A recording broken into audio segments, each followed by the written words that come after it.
Hello दोस्तों, आप सभी का स्वागत है करंट अफेयर के आज के सेशन में। और आज है 10 जुलाई। तो चलिए शुरू करते हैं हम लोग आज का करंट अफेयर एमसीक्यू। पहला क्वेश्चन है, हाल ही में जारी वर्ल्ड इंटेंजिबल इन्वेस्टमेंट रिपोर्ट 2026 निम्नलिखित में से किस संस्था द्वारा संयुक्त रूप से जारी लॉन्च की गई है? तो ये जारी किया गया है विश्व बौद्धिक संपदा संगठन वीपो और लुइस बिजनेस स्कूल, इनके द्वारा जारी किया गया है वर्ल्ड इंटेंजिबल इन्वेस्टमेंट रिपोर्ट। इस रिपोर्ट में क्या कहा गया? दो खास बातें हैं इसमें कि भारत जो है दोस्तों दुनिया की 15 सबसे बड़ी अर्थव्यवस्थाओं में से अमूर्त निवेश में से एक है। अमूर्त निवेश, इंटेंजिबल निवेश किसे कहते हैं? वैसा निवेश होता है जो किसी देश या कंपनी द्वारा उन संपत्तियों के रूप में किया जाता है जो फिजिकल रूप से दिखाई नहीं देती हैं, जैसे मशीनरी हो गया, भवन हो गया, ब्रांड वैल्यू हो गया, पेटेंट, कॉपीराइट, कुछ ऐसा खोज, वैज्ञानिक अनुसंधान वगैरह, ये सब इंटेंजिबल निवेश के रूप में होता है। ये क्या करती हैं? जो फ्यूचर में निवेश होने वाले होते हैं उनको आकर्षित करती हैं। तो उसमें कहा गया है कि ये भारत दुनिया की 15 सबसे बड़ी अर्थव्यवस्थाओं में से एक है और ये 7.9% के जो ग्रोथ रेट है उससे बढ़ा है। भारत का अमूर्त निवेश 7.9% के वृद्धि दर हासिल की है और ये लगभग 78.2 बिलियन डॉलर पहुंच गया है। तो ये दो बातें इंपॉर्टेंट हैं। विश्व बौद्धिक संपदा संगठन दोस्तों, ये इसकी स्थापना 1967 में हुई थी और इसका एक मुख्यालय स्विट्ज़रलैंड जेनेवा में है। भारत 1975 में इसका सदस्य बना था। बस ये दो तीन चीज़ें इंपॉर्टेंट है। ग्लोबल इनोवेशन इंडेक्स है। ग्लोबल इनोवेशन इंडेक्स दोस्तों नवाचार के बारे में देशों का रैंकिंग तय करता है और विश्व बौद्धिक संपदा संकेतक ये विश्व स्तर पर किन देशों का पेटेंट, ट्रेडमार्क, औद्योगिक डिजाइन है उसका ये विश्लेषण करता है। अगला क्वेश्चन है, हाल ही में चर्चा में रहा बावी निम्नलिखित में से किस भौगोलिक परिघटना का प्रतिनिधित्व करता है? तो बावी दोस्तों उत्तरी पश्चिमी प्रशांत महासागर में चीन के आसपास ये आया हुआ एक उष्णकटिबंधीय चक्रवात है। चीन के आसपास आया हुआ एक उष्णकटिबंधीय चक्रवात है बावी। और दोस्तों इसकी खास बातें यह है कि कैटेगरी 5 का चक्रवात है, यानी सुपर साइक्लोन है। साइक्लोन को 5 भागों में विभाजित किया गया है। जो भी साइक्लोन का स्पीड 220 किलोमीटर से ऊपर होता है उसको सुपर साइक्लोन कहा जाता है। तो कैटेगरी 5 का चक्रवात है, इसका विंड स्पीड बहुत ज़्यादा है, 280 kilometre per hour wind speed से ये दोस्तों गति कर रहा है। इससे बहुत चाइना में लोग हताहत हुए हैं। इसका नाम है बावी और ये लगभग 1000 किलोमीटर की विशाल व्यास के साथ ये आगे बढ़ा है चीन की ओर। दोस्तों समझना जरूरी है कि आखिर ये उष्णकटिबंधीय चक्रवात होते क्या हैं। यहाँ थोड़ा सा कंसेप्ट जानना पड़ेगा। उष्णकटिबंधीय चक्रवात, देखिए ये चक्रवात ये समुद्र का तल होता है। उष्णकटिबंधीय चक्रवात जो होते हैं मुख्य रूप से जो 5 डिग्री से 15-20 डिग्री के आसपास जो अक्षांश है वहाँ पे ये आते हैं, क्योंकि 5 से 0 डिग्री बीच में जो पुरालिस फोर्स है वो 0 होता है। और पुरालिस फोर्स हवाओं को मूवमेंट, जब पुरालिस फोर्स होता क्या है, जब पृथ्वी घूमती है तो उसके कारण एक ये पुरालिस फोर्स जनरेट होता है जो हवाओं को मूवमेंट के लिए जिम्मेदार होता है। जो उत्तरी अक्षांश होते हैं उसमें जो हवाएँ हैं जो एंटी क्लॉकवाइज घूमती हैं और साउथ में जो दक्षिण अक्षांश होते हैं उसमें क्लॉकवाइज। तो यहाँ पे पुरालिस फोर्स 0 है, तो इस एरिया में 0 से 5 डिग्री में चक्रवात का मूवमेंट नहीं होता है, उत्पन्न ही नहीं होते हैं। 5 से 5 डिग्री अक्षांश के बाद ये 30 डिग्री अक्षांश के बीच में उत्पन्न होते हैं। इस उत्पन्न होने की स्थिति क्या है? तो जिससे मान लीजिए समुद्र है, ये सी लेयर है और सी लेयर में दोस्तों ये समुद्र का जो तापमान है, ये यहाँ पानी है, ये गर्म होते रहता है और इसका टेम्परेचर लगभग 27 डिग्री से एबव होना चाहिए। उष्णकटिबंधीय चक्रवात उत्पन्न होने की ये दशाएं हैं। इसका जो टेम्परेचर है 27 डिग्री से ऊपर होना चाहिए। तो जब टेम्परेचर 27 डिग्री से ऊपर होता है तो यहाँ पे लो प्रेशर जोन बन जाता है। इस एरिया में दोस्तों लो प्रेशर जोन बन जाता है। यहाँ पे लो प्रेशर जोन, लो LP बन जाएगा। तो जो हवाओं का मूवमेंट होता है वो HP से यानी हाई प्रेशर से लो प्रेशर की होता है। तो हवाएं तेज़ गति से इस सेंटर की ओर आएंगी, ये लो प्रेशर की जोन को भरने की कोशिश करेंगी। और तो हवा जो यहाँ ठंडी हवा है, ये ठंडी हवा लो प्रेशर की आएगी तो ये धीरे धीरे गर्म होने लगती है। गर्म होकर ये ऊपर उठेगी दोस्तों, ये ऊपर उठने लगेगी। और इसके ऊपर उठने में दोस्तों जो यहाँ समुद्र का लेटेंट हीट है वो उसको सपोर्ट करता है, हवाएं ऊपर उठेंगी, इसी से ये ऊष्मा प्राप्त करती है और ये चक्रवात उत्पन्न होता है। ये ऊपर उठ के धीरे धीरे हवाएं ठंडी हो जाती हैं। ठंडी होकर दोस्तों ये बादल बनेगा, यहाँ पे बादल बनेगा, इसके बाद बारिश होगी और हवा जो ऊपर उठ के इसका मूवमेंट भी होता है, आउटफ्लो की ओर, बाहर की ओर भी निकलती है। चक्रवात बनने का ये दशाएं हैं। ऊपर में जो हवाओं का मूवमेंट है, यानी यहाँ पे हवाओं का स्पीड ज़्यादा नहीं होना चाहिए, नहीं तो जो बादल बने हुए हैं वो छिन्न भिन्न हो जाएंगे और बारिश होगी नहीं। तो ये 2-3 स्थितियाँ हैं। और उसके बाद दोस्तों देखिए, ये चक्रवात का आई होता है, जो सेंटर में होता है चक्रवात का आई होता है, ये बिल्कुल शांत क्षेत्र होता है, आसमान यहाँ साफ़ होता है, यहाँ बिल्कुल शांति का वातावरण रहता है। और जो ये आई बॉल है चक्रवात के दोनों आई बॉल, यहाँ पे सबसे अधिक दोस्तों ये चक्रवात का प्रभाव रहता है।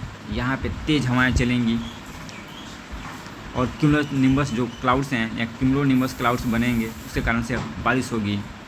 तो चक्रवात का आई शांत होता है, एग्जाम पूछा जाता है। चक्रवात का आई बॉल होता है, वो अशांत क्षेत्र होता है। अब दोस्तों इसमें ये बात रहा कि इसका मूवमेंट कैसे होगा। तो हवाएं सेंटर की ओर जा रही हैं और जो उत्तरी पूर्वी जो ट्रेड विंड्स हैं, इस हवाओं को चक्रवात को पूरब से पश्चिम की ओर धकेलती हैं। वही चक्रवात दोस्तों कभी कभी भी बंगाल की खाड़ी में चले आते हैं, जो भारत को प्रभावित करते हैं। एक चक्रवात बनने की ये सिंपल सा मैंने दशा बता दिया। अब दोस्तों ये चक्रवात का विभिन्न क्षेत्रों में नाम भी पूछ लिया जाता है, जैसे टाइफून दक्षिण चीन सागर से टाइफून कहा जाता है, खासकर से चीन, ताइवान, जापान, फिलीपींस के आसपास के क्षेत्र में। हरिकेन कैरिबियन सागर और अटलांटिक महासागर के क्षेत्रों में इसके हरिकेन कहते हैं। चक्रवात भारत में कहा जाता है और वी विलेज ऑस्ट्रेलिया में कहा जाता है। तो ये चक्रवात का स्थानीय नाम कह सकते हैं, क्षेत्रीय नाम कह सकते हैं। अगला है दोस्तों, हाल ही में प्रधानमंत्री नरेंद्र मोदी की यात्रा के दौरान भारत ने किस देश के साथ शांतिपूर्ण उद्देश्यों के लिए परमाणु ऊर्जा और व्यापक स्वच्छ ऊर्जा सहयोग को लेकर एक महत्वपूर्ण करार किया है। तो दोस्तों प्रधानमंत्री मोदी की जो है 3 दिवसीय यात्रा थी और 9 जुलाई को भारत ऑस्ट्रेलिया के बीच में परमाणु ऊर्जा और व्यापक स्वच्छ ऊर्जा सहयोग को लेकर के एक महत्वपूर्ण करार हुआ। इसका आंसर हो जाएगा ऑस्ट्रेलिया। इसमें क्या क्या चीज़ें हुई दोस्तों, तो ये 3rd एनुअल समिट है भारत और ऑस्ट्रेलिया के बीच में, और नरेंद्र मोदी और ऑस्ट्रेलिया का जो पीएम है एंथनी एल्बनीज उनके बीच में ये वार्षिक शिखर सम्मेलन हुआ। और इसमें दोस्तों भारत और ऑस्ट्रेलिया के बीच में टोटल 18 समझौते किए गए हैं। 18 समझौते तो बता नहीं सकते हैं, लेकिन कुछ जो इम्पोर्टेंट हैं उसको बताया जा रहा है। दोनों देश वर्ष 2020 में स्थापित जो व्यापक रणनीतिक साझेदारी कॉम्प्रिहेंसिव स्ट्रेटेजिक पार्टनरशिप के जो सफल 6 वर्ष उसको पूरे किए हैं। पीएम मोदी के द्वारा ऑस्ट्रेलिया के नवनियुक्त गवर्नर जनरल सैम मैस्टिन से द्विपक्षीय संबंधों पर विशेष बातचीत की गई है। इसके साथ ही साथ मेलबर्न में वहाँ की जो मूल जनजाति की पारंपरिक भाषा है नार्म, उसमें संबोधित किया गया। इसके बाद दोस्तों 18 ऐतिहासिक करार हुए हैं। इसमें रक्षा, परमाणु ऊर्जा, साइबर, शिक्षा, खनन सहित कुल 18 विभिन्न क्षेत्रों पर समझौते हुए हैं। भारत जो है दोस्तों ऑस्ट्रेलिया से यूरेनियम खरीदेगा, तो यूरेनियम की आपूर्ति ऑस्ट्रेलिया के द्वारा की जाएगी दोस्तों। इसके साथ ही साथ हिंद प्रशांत क्षेत्र में रणनीतिक स्थिरता के लिए दोनों देशों ने अपने नई संयुक्त रक्षा एवं सुरक्षा सहयोग घोषणा को अपनाया है। मैरीन टाइम क्षेत्र में भी सहयोग बढ़ा है, तटरक्षक बड़ा समझौता हुआ है। पैक्ट साइबर पहल, डिजिटल सुरक्षा और क्रिस्टल सप्लाई चेन को मजबूत करने के लिए पैक्ट फ्रेमवर्क की घोषणा की गई है। क्रिटिकल मिनरल्स कॉरिडोर, भारत की खनिज सुरक्षा के तहत लिथियम और कोबाल्ट जैसे जो महत्वपूर्ण खनिज हैं उनके लिए क्रिटिकल मिनरल्स कॉरिडोर बनाने पर सहमति व्यक्त की गई है। बहुत सारी चीज़ें हुआ है। सेसा अंतरिम व्यापार समझौता सफलता के बाद, यानी ECTA अंतरिम व्यापार समझौते के बाद सेसा, भारत ऑस्ट्रेलिया सेसा पे जल्द ही रूप से सेसा ऑस्ट्रेलिया भारत के साथ साइन करने के लिए उत्सुक है। इसके साथ ऑस्ट्रेलिया यूनिवर्सिटी कैंपस बेंगलुरु में फ्लिनर्स यूनिवर्सिटी और गुरुग्राम में विक्टोरिया यूनिवर्सिटी इसका सेंटर स्थापित किया जाएगा। खनन के लिए दोस्तों भारत के भुवनेश्वर उड़ीसा में national centre of excellence for skilling and mining स्थापित करने के लिए वेस्टर्न ऑस्ट्रेलिया सरकार के साथ करार हुआ है। बहुत सारी चीज़ें हुई हैं, एक बार देख लीजिएगा। मार्बल स्टेडियम में लास्ट में प्रधानमंत्री मोदी ने मार्बल स्टेडियम में भारतीय प्रवासी समुदाय को संबोधित किया है। अगला है दोस्तों, हाल ही में पुनर्गठित भारतीय वन्यजीव संस्थान सोसाइटी की 28वीं बैठक का आयोजन कहाँ किया गया, तो ये किया गया कोयम्बटूर। जो भारतीय वन्यजीव संस्थान की 28वीं सोसाइटी की बैठक हुई है वो कोयम्बटूर में, जो हमारे केंद्रीय पर्यावरण, वन और जलवायु परिवर्तन मंत्री भूपेंद्र यादव उनके द्वारा इसकी अध्यक्षता की गई है। और इस बैठक में जो प्रोजेक्ट टाइगर, प्रोजेक्ट एलिफेंट और चीता पुनर्वास जैसे जो प्रमुख कार्यक्रम हैं भारत के द्वारा, उसकी व्यापक समीक्षा की गई है। अगला है, हाल ही में जारी हैप्पी सिटी इंडेक्स 2026 में किस भारतीय शहर को शीर्ष स्थान यानी वैश्विक स्तर पर 6ठा स्थान प्राप्त हुआ है, तो ये प्राप्त हुआ है राजस्थान की राजधानी गुलाबी नगरी जयपुर को ये प्राप्त हुआ है हैप्पी सिटी इंडेक्स में। वैसे दोस्तों जो सब सतत विकास लक्ष्य है SDG गोल है, उसमें शहरीकरण से संबंधित जो है सतत शहर और समुदाय SDG लक्ष्य 11 है। ये भी एग्जाम में पूछा जा सकता है। और वर्ल्ड हैप्पीनेस रिपोर्ट जो वर्ल्ड हैप्पीनेस रिपोर्ट 2026 है, इसमें बताइए आप लोग भारत की रैंकिंग कमेंट कीजिए। भारत की रैंकिंग इसमें 116 है। पिछले वर्ष 118 थी, 2 स्थान बेहतर हुआ है। और दोस्तों इसमें फिनलैंड टॉप पे है। फिनलैंड नॉर्वे जैसे टॉप पे रहते हैं। अगला है दोस्तों, हाल ही में किस राज्य सरकार ने शिक्षकों के लिए गुरु दक्षिणा कैशलेस चिकित्सा योजना की शुरुआत की है? तो ये शुरू किया गया है गुरु दक्षिणा यूपी गवर्नमेंट के द्वारा शुरू किया गया है कैशलेस गुरु दक्षिणा चिकित्सा योजना। इसमें खास बात यह है कि जो उत्तर प्रदेश के शिक्षक हैं, सरकारी शिक्षक, उनके आश्रित परिवार के लिए प्रतिवर्ष 5 लाख रुपए तक कैशलेस चिकित्सा सुविधा प्रदान की जाने वाली है। इसमें एक खास बात है। अगला है, हाल ही में किसे पुष्टि मार्ग संप्रदाय से जुड़ी 550 वर्ष पुरानी हवेली संगीत परंपरा में उनके उत्कृष्ट योगदान के लिए उस्ताद बिस्मिल्लाह खां युवा पुरस्कार 2025 से सम्मानित किया गया है? तो ये है दोस्तों आचार्य रणछोड़लाल गोस्वामी, गुजरात के रहने वाले हैं। और इनको जो 550 वर्ष पुरानी हवेली संगीत परंपरा है, उसमें उनके योगदान के लिए इनको उस्ताद बिस्मिल्लाह खां पुरस्कार दिया गया है। अगला है, हाल ही में Pune international grand master round robin 2026 में अपना अंतिम GM नॉर्म हासिल कर भारत के 98 शतरंज ग्रैंड मास्टर कौन बने हैं? तो ये बने हैं अश्वस्थ एस। ये तमिलनाडु के रहने वाले हैं, 17 वर्षीय युवा खिलाड़ी, और ये भारत के 98 शतरंज ग्रैंड मास्टर बने हैं। बिहार से देखते हैं दोस्तों। बिहार से बहुत इम्पोर्टेंट है PGI 2.0 रिपोर्ट। PGI 2.0 रिपोर्ट 2025-26 के लिए शिक्षा मंत्रालय, स्कूल शिक्षा और साक्षरता विभाग द्वारा ये परफॉर्मेंस ग्रेडिंग इंडेक्स जारी किया गया है। इसके मुख्य 6 संकेतक हैं, 6 डोमेन में 6 यार्डस्टिक में ये जारी किया जाता है।